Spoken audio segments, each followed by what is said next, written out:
Le neurofeedback, pour moi, ça a été toute une aventure parce qu'en fait, je cherchais une solution. J'étais en fait installé en cabinet en tant que psychothérapeute.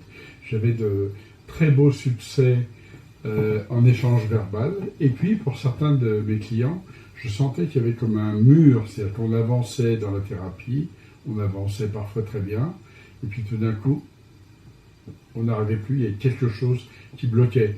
Malgré la bonne volonté du patient ou de la patiente, eh bien, on bloquait sur quelque chose. Donc ça m'a amené à pratiquer, bien évidemment, par exemple le MDR. Le MDR m'a permis d'avancer.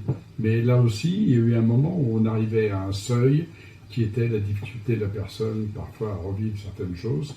Et le MDR, je sais qu'il a certaines limites, puisque j'étais amené à former des gens du centre de MDR italien qui sont venus au neurofeedback justement parce que le neurofeedback va permettre d'aller plus loin sur certaines zones dans le cerveau et justement de passer, de franchir ce mur qui, par la parole ou par l'inconscient, ou par l'inconscient, même dans le cas de l'EMDR, n'arrive pas à être franchi. Et ce qui est intéressant également avec le neurofeedback, c'est qu'on va pouvoir franchir cette barrière invisible assez rapidement.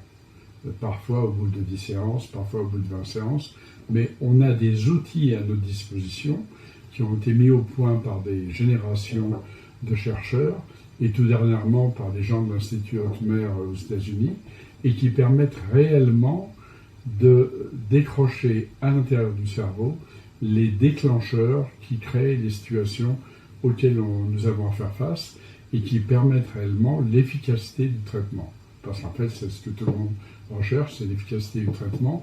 Et ça, on l'a vraiment avec le neurofeedback thérapeutique SINMED, qui est la méthode la plus avancée actuellement dans le domaine du neurofeedback.